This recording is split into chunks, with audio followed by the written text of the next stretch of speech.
नमस्कार मित्रांनो, आज मी बनवत आहे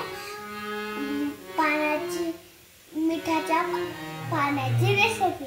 हे पहा, पहिले गॅस सुरू करायचा। याच्यात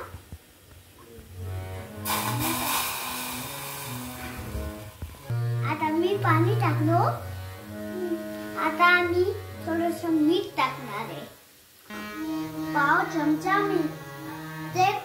ते उकडलं आणि कोमट झालं की तयार। थोडंसं मीठ अजून काय करू? आता कोमट बघायची वाट बघू आणि मग पटापटा थांब थोडंसं अजून टाकू। मिठाचं पाणी तयार। आता ओतून घ्या।